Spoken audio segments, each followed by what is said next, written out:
at the export readiness, you will notice that it covers 15 areas. The promoter, it evaluated the product. That will be our focus today.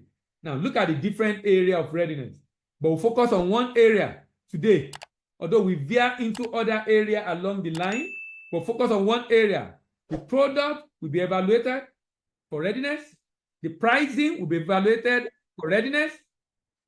So, product has to be ready. Pricing will be evaluated. Let me tell you how to easily evaluate your price. In fact, please go and do this immediately. How do you quickly evaluate your price? Let me give you an example. Look at this product. This is cashew nut. Can you see this cashew nut? Well-packaged cashew nut. We are currently working on a market for this. If you have cashew nut well-packaged, I'm interested because we're talking to some people in Canada on cashew nut and we need a good pricing for roasted cashew nut. In fact, if you are doing cashew nut and you can put it in a 1 kg jar, roasted cashew nut in a 1 kg jar, please. I have a client in Canada that is interested, a buyer in Canada that is interested. Now, look at this. If this thing is, so for example, this product is about $1. It's about $1 equivalent because the price is about $1,200. So that's about $1 equivalent. Actually, let me say $0.9 or $0.8. Now, what I mean is, if I check this product is 100 grams, yes, 100 grams. If I check abroad and 100-gram product abroad, cashew nut, is sold for, let's say, $3. If this thing is $3 abroad, then I can export it. If I want to export this product, I must be able to export it at a price that is 50% of what I see on Walmart. So you can go on Walmart, on Tesco website, or any of the supermarket in the country. Look for a supermarket in the country you are shipping to. Go to their website. Check the price of the product, similar product with similar weight.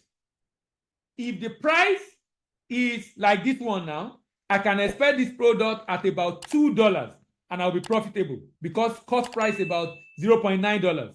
If abroad this product is about $4 and then I can export for $2. But if this product abroad is about $2, I won't be able to export it. I won't be able to export it. If this product is $2, I won't be able to export it. Why? Because any price you see divided by half, that will let you know if your pricing is right. Predisposition of your staff will be evaluated. The purpose of going abroad. I was talking about purpose. If you have a fantastic market locally, you won't think of export. The only challenge is that the day you have a challenge in local market, you now begin to think of, if I had known, I would have started exporting. Don't be oppressed by the tyranny of a mindset of either local or export market. Rather, you should embrace the genius of both local and export. Don't allow the tyranny of this or that to prevent you from taking advantage of market abroad. If you are focusing only on local market, and I tell you there is an order of a container load of your item, are you going to say, no, I'm not interested in export, I'm only focusing on local? You won't do that if I give you order from abroad. Because sometimes there can be recession in the local market. Sometimes there can be issues in the local market. And this issue in the local market might hinder you from maximizing the local market. These are the reasons why you should consider export market. Having looked at the company category, we also have the capacity category. The capacity category. In the capacity category, we are looking at promotion. Your ability to promote will be evaluated. Proficiency, your skill in managing the business. Production capacity will be evaluated. Payment, being able to source for funding. Sometimes people will say, I need funding for my export business, but I don't know how to go about it. It's because you are not speaking the language the banker wants to have. You can fund your business without having collateral. and the bank will be happy funding you if you know what to do. And that's the whole idea.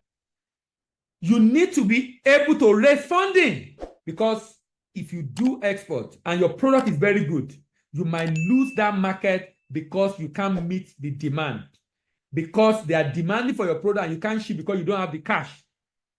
So you must learn, what do I need to do to be able to raise cash? You should have that understanding now of how to raise money, the kind of way to show bankers or financiers, because it doesn't have to be bank, how you are mitigating your risk for them to be interested in funding you, and the positioning of your product in the local market. If your product have a market locally, that's a sign that it has a market globally. Now, the country, that the people, you need to know who are your buyer. You know, sometimes you might not even know those that will be interested in your product beyond the one that you are aware of. Don't think it's only Africans or Nigerians that will buy your product. For example, the lady selling chia seed. You need to go and check, what do they use chia seed for? What do they use it for? So you can know the country that produce the output of what they use it for as raw materials. And that gives you an idea of the people that need that product.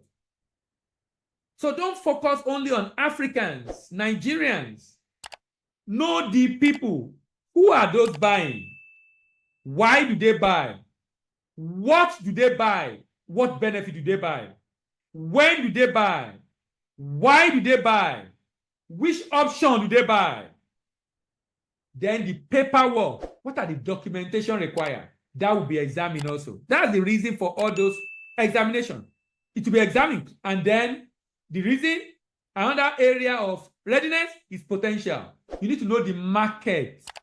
The market. Now, the material I told you I will introduce to you that shows you how to find buyer actually tell you different websites you can go where you can get the demand for your product, the country buying and the volume they are buying in the last 3, 4, 5 years. So that's why you need such manual. What is because sometimes you actually have a product that doesn't have a demand. So drop those products for export. But you should know which market there is demand. Then companion, partnership, and purchaser. All these are going to be examined. Now, the readiness assessment actually ended with this. Those that scored 90 and above are export ready. Nobody was in that league. 70 to 89 almost ready. And that is about 8%. That is about 8%. Midway to ready. Those that score C, midway to ready. Those are the people that score between 50 and 69%. And that is about 13 out of the 29 people. That's 44.8. Just starting, 30 to 49%. Just starting, 30 to 49%.